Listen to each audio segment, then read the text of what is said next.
Okay, I want to do a little flip through here of my dad's, I don't know if you can see it very good. This wooden box here used to be my dad's farrier box. So he had all of his tools in the bottom, and he had all of his nails, 7 through 12, in the top. I know because I was his nurse and I handed him. I stood at this. I have a picture in one of my journals of me standing next to this box at about the age of 3, handing him his tools while he worked. Now that he's passed, I wanted to do something with it. Well, it has sat forever and I just haven't done anything. And so the other day I decided I am going to just decoupage napkins on it. I've just got stuff sitting here to where you can't see it. His knife used to stick in there, his hoof cleaning knife. And I wanted to make a little box that would sit here that I could remember Dad by. I could put my tags in it, and I could put my clusters in it. Things that when I'm sitting here with my books out, I could just reach and grab and put in my books. I put some material in the bottom that I like, some old curtain material. This box came from my friend KK. Hi, KK. And I just decoupaged napkins on it. So I just wanted to share that with you, what I did. I have another pocket over here you can't see, but his old calipers are still in it. And I'm going to put Dad's farrier box on here and doodle once I get brave enough to write on it with black marker. And so that's that. That is a done deal. Finally, not just sitting here with dust in it and undone. Hello everyone, it's Bertie here, the Recycled Hippie Chick. Okay, welcome to Flip Through Friday on Thursday. I had to cut my video short yesterday. It was kind of a little emergency. I had pushed pause to go get something, and when I pushed pause on my camera, I saw that there was a call trying to come through, and when I'm videotaping, it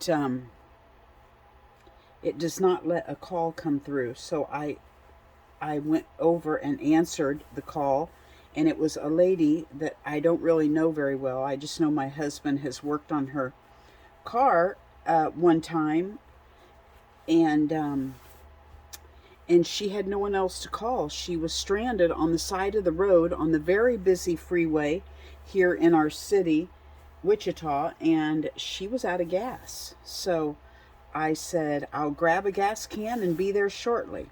So I hung everything up and went.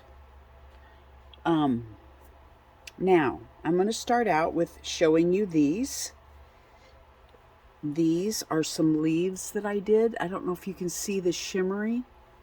I used my gelatos on the back side of the leaf, and then I sprayed it with water and laid it down and ironed over it on my ironing board, in which it made all the waxy gelato melt and go through, and now I have a beautiful decorated ironing board cover. These I got inspiration from Lynn at A Bit of Birdsong. Go over and watch her. She does a video on it. She actually Marco Polo'd me and said, oh my gosh, I think I just found a fun thing. And I didn't realize she had done a video. I just said, oh my gosh, I'm going to try it. So I hung up the Marco Polo and immediately went and got some leaves and got to trying it. And then I saw her video and seen that she did it different than I did. And I had already broken the rules. But there are no rules. However you get beauty out of your leaves. She used watercolors. I used gelatos. You could use acrylic, you could use probably inks, you could use anything you wanted. I will tell you I used the back side of my leaf simply because the veins are taller and give you more dimension, and the back of a leaf is usually more fuzzy, and I knew it would hold the paint better than the front, you know, the slick side that would probably kind of repel it. So that's why I had used the back side, and I'm excited to use these somehow, somewhere. I'm guessing it goes on this side. This was a this leaf was a hollyhock leaf that was still alive that day, and now it's not because we've had very cold temperatures. But yeah, that is my flip through of inspiration from Lynn at A Bit of Birdsong. Go check out her video and watch her do it. It's fun. Now, my next flip through, I wonder if you can see it, is my latest Slow Stitch cat hair book. My last flip through that I showed you of my material book I gave to my friend KK. She absolutely loved it and wanted me to make her one.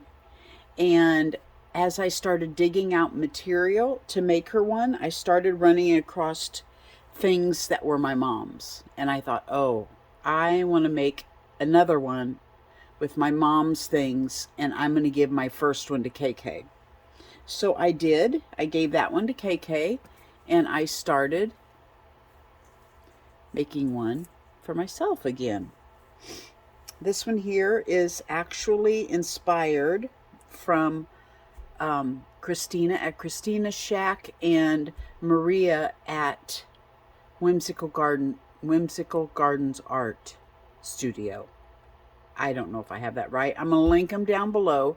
They do wonderful slow stitching collaborations with each other, and they just do a magnificent job. And while they were doing that, this one here is the one I worked on while watching their videos. So I have a palm tree and some foliage and a shell down here in memory of Christina. And I have garden here, which is in memory of Maria. And I have a Janet Nash inspired bird up here with the sun shining. That's what that is. This one here is just an old curtain that I've had for years and years, and I just love it. A matter of fact, I got this from my friend KK. Man, I should have, I'm sorry, Kay. I wish I had one of these in that other book so you could have a piece of your curtain back.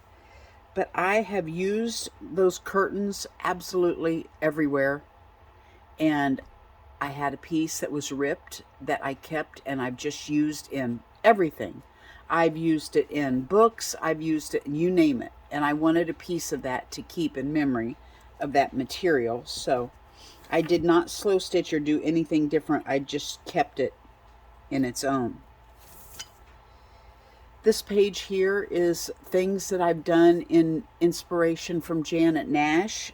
We've got the rainbow, we've got mushrooms, hearts, the tulle stuffed gibbles and bits of just little snipped up pieces of scrap material and threads left over. This is a little, I don't know if you can see it, it's a little earring that I had out of some stuff my friend Kay gave me with a poodle on it, so I have it on there. A little, I don't know what you would call these. What would you call these? They're Janet Nash inspired also. This is one of my mom's quilt blocks, so I have it in here. This is one of my mom's quilt blocks. This is just a table runner that I had gotten at a sale somewhere, and there were no flowers in the basket. So I'm like, we need flowers in the basket. So I put flowers in the basket. I can see that I did not finish my greenery going around the edge, so I'll have to finish that now that it's put together. Got some pretty dingle balls on the trim. I love it. This was one of my mom's old pillows, so I just left it as is and used it. It was absolutely worn out, and I just have, the material from it. This is just slow stitch that I've done watching TV, just patchwork, no meaning, just have beads and buttons and very interactive.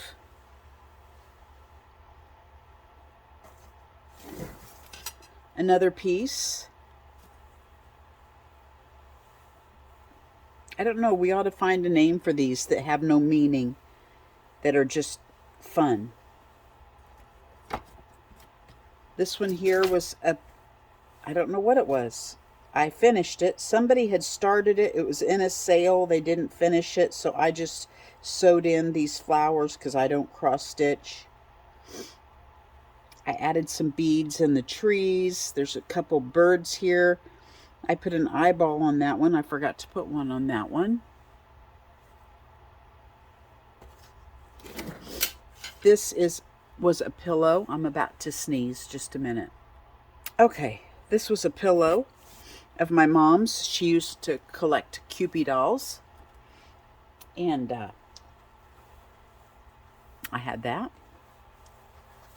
It's been worn out for years, and I think she had taken it apart, the pillow, and had thought she would do something else with it and never did. You know, like we do. She used to collect the little figurines and anything Kewpie she collected. I have a few of those that I kept. Another, I guess we can call them this and that, slow stitch. And the back side, I put a little flower out of scraps, and the rest is just this and that. And that is my slow stitch book. I have a couple other items. This one here, I don't know if I've already shown you guys this one. It's another piece of that curtain. This is a book cover I made, and I don't know what I'm going to put in it. I have no idea. I may make this my insect book since it has butterflies on the front. I just don't know. I just do these things watching TV, and then I don't know what I want to do with them. I've got a pocket on the inside. And then, of course, I've got all my pages in and ready to go. I just don't know. I just don't know what I'm going to do. I've got things in themes in my file cabinet, so I'll just have to flip through my themes. It could be garden. It could be garden. It could be insect. I don't know. And then I've got a pocket on the back. So I've got that one ready to go as soon as I figure out what I want to make it out of it, what I want to put in it. I don't know if I'm going to like this tie or not. I may put something else on there. And then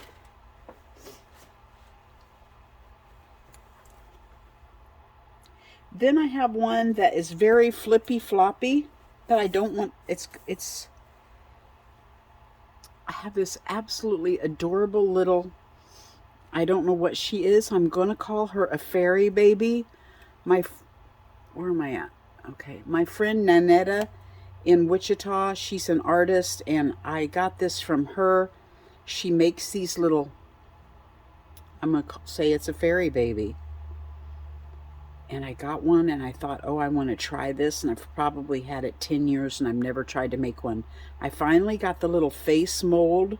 Arlene told me where to get those. Mine's a little bigger, but I do want to try to put one of these together. But I decided, you know what? I'm going to put her on this journal cover that I slow stitched. So I've got a little medallion over here and a broken clasp of a necklace. And it comes down and hooks onto the baby.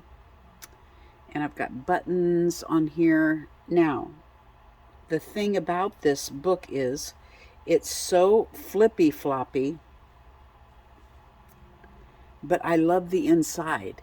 So I don't want to cover that up. I don't want to glue a piece of cardboard in there to stiffen it up. So I think I'm just going to put my signatures in there, and it's just going to be a flippy floppy book. And I don't know. I may do this a small fairy journal since she's a fairy baby. I've got a lot of fairy memorabilia, and a lot of it is a lot bigger than this size. So I'll have to fish through and see if I can find some smaller fairy stuff. I'm sure I can.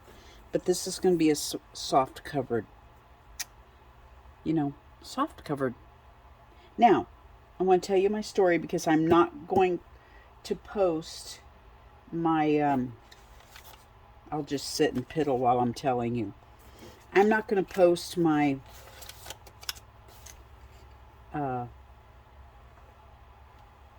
me hanging my squirrel house. Now, what did I do with the, oh, here it is. Because I got it ready to post and realized it was 12 minutes. Where is my, okay, pan of water. It was 12 minutes of pure sheer boredom. It was me climbing a ladder, hanging this house, and it just shows me standing at the top of a ladder for 12 minutes while I, try to get a ratchet strap around it and a branch attached to it. So I decided I would just tell you about it instead, because it truly was sheer boredom for me.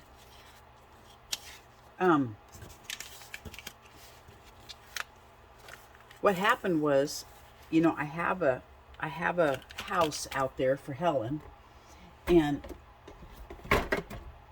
one night it was going to rain, and I took her out some nuts, and I usually go out and climb the ladder and tell her good night about 7 o'clock every night. She lays there with her head sticking out of her house waiting for me to come. And that night I decided to take some walnuts out there because I knew it was going to rain. And I thought, you know what? She can have some walnuts in her house in case it rains all day tomorrow. And so I took a little handful up to her. And when I saw a squirrel's head in there, so I knew she was in there. And when I got up there, this squirrel come bailing out of there. I'm like, Helen, what are you doing? Well, it wasn't Helen. I'm pretty certain it was Walnut. My daughter's squirrel that I raised earlier this spring? I'm pretty sure it was Walnut. And I scared him. And he come flying out of that nest and headed up the tree to another nest that was kind of abandoned and fallen apart. And I thought, oh no, Walnut doesn't quite know how to build a nest yet. And I never even thought about Walnut needing to figure out what he's doing, for the winter. I figured he would have figured that out over the summer. Well, poor guy had to stay. I scared him out, and he stayed in that other nest the rest of the night, and it rained, and I felt terrible. My husband is always saying, would you please just let nature be nature?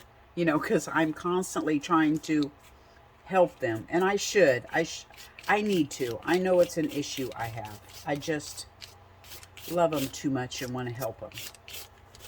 So time goes on, and Helen comes back to her house, and everything's fine. And then the other night we had another rain, was going to have another rain, and I went out there again, took her some nuts.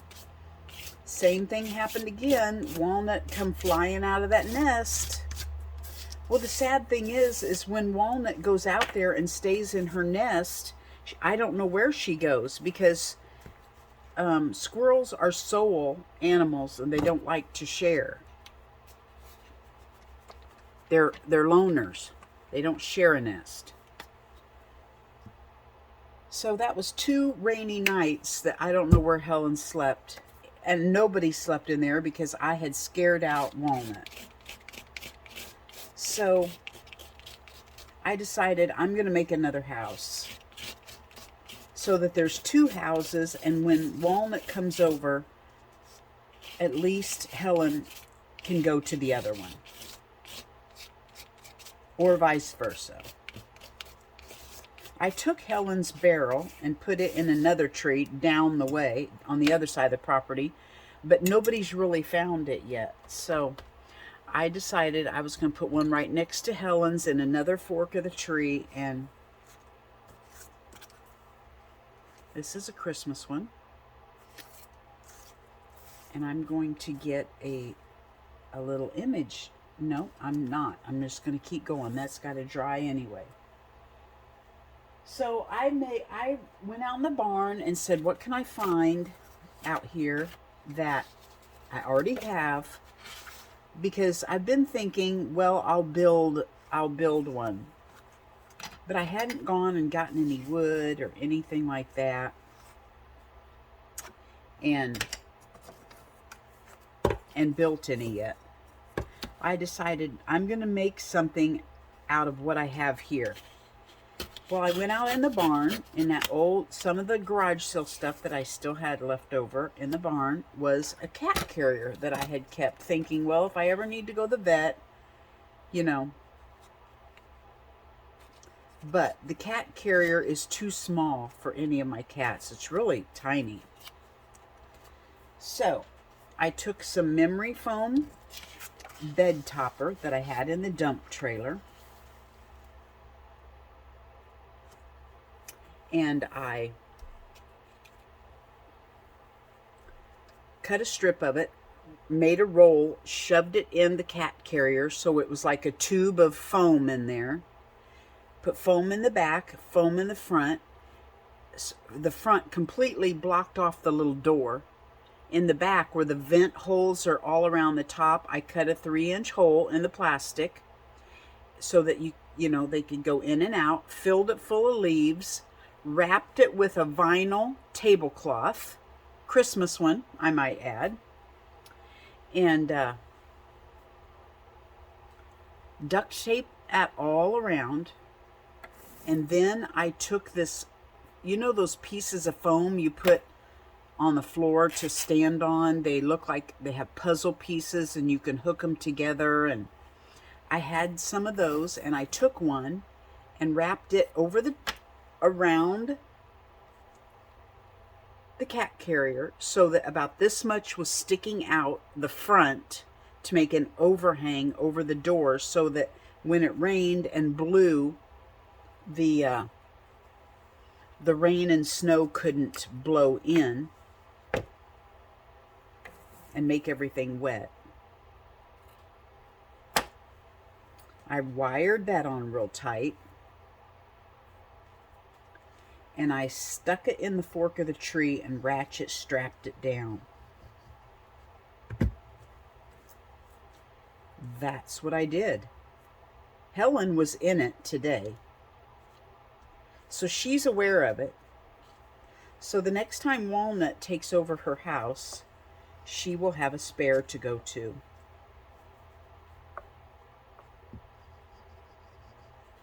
So I'm not going to climb the tree anymore at night. I've just been walking out there saying, Helen, are you home? And if she pokes her head out, I climb up to that hole and give her a nut. And if she doesn't, I don't go up and, you know, I don't want to scare Walnut if he's ever in there again.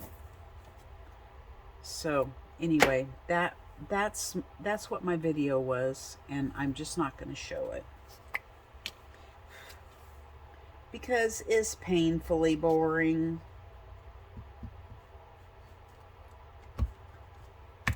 I need to work on letting them be wild and leaving them alone is what I need to do. But you know, today it was really cold, and I didn't stay out there very long when I went out and fed.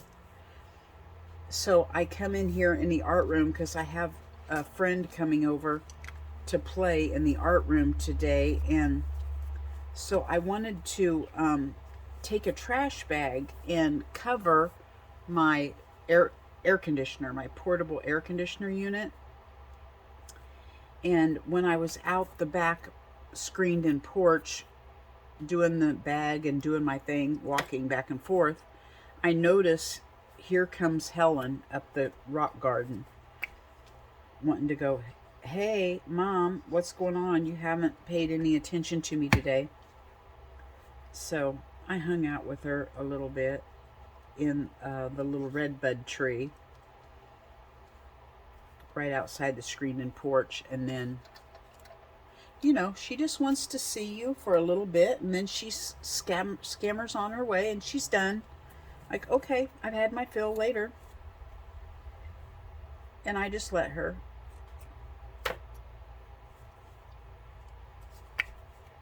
Anyway, that's the squirrel excitement for this week. And it is excitement for me.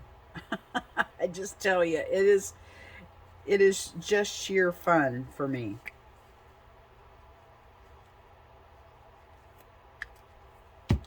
Oops, look at me. I am dipping. I've got that gesso laying there. I thought these would be cute in my farm animal book because look, we've got an auction going on here at a farm, and then we've got this little farm going on a card, and then I can create on the back. So I'll let those dry. I have got gesso on this paper here, and I've got gesso left over, I mean on this cloth. So let's just go ahead and use this leftover gesso and put it on this material. I had thought about stamping something on here, just, you know, putting some of those stamps that look like a picture all in themselves. Oh boy, I got too much gesso. So I thought about, well, there's just a piece of white material. I could stamp something on there. So now that I'm getting this idea to gesso, we'll see how the stamp works on material over the gesso. I am kind of bad at stamps on material because my ink tends to bleed and it just looks blurry on material, where others always just looks nice and crisp and beautiful. So maybe this gesso will actually help that. There we go. We'll set that aside to dry also. Okay, I'm going to let you go. And thanks for hanging out with me on this Flip Through Friday. What's this here? Oh, this is a cute little card. I was going to put this, I was going to hinge that to this also for my farm book. But you know what? That's Christmas. Look, she's got Christmas decorations up. So I think I will, well, we haven't been on here very long. Let's just do it. I want to hinge this on and put this in my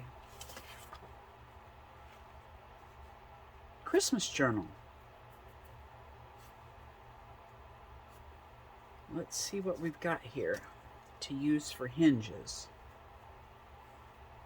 These are old tea towels that I use to wipe my brushes off on, and then they end up being beautiful,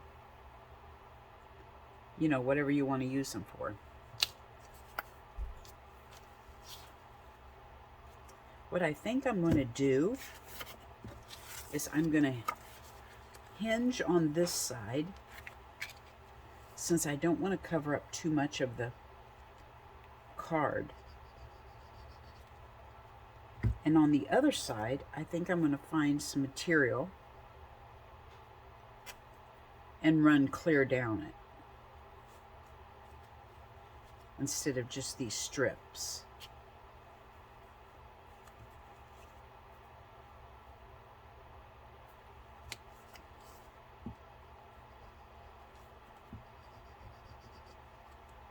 I think I'll just do 2 on this side.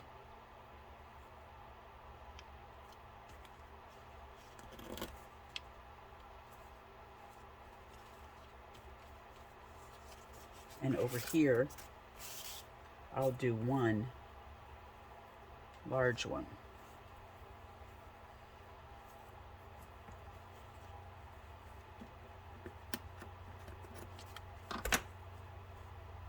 Oh, it's one of those that doesn't rip.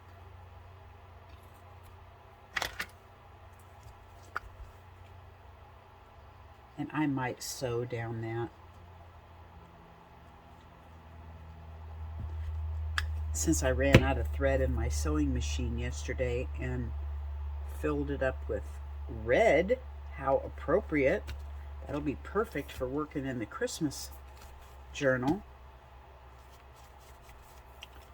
There we go.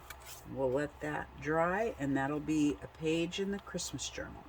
Okay, that's where we will stop. Thank you for hanging out with me, and I'll see you next time. Bye-bye from Birdie.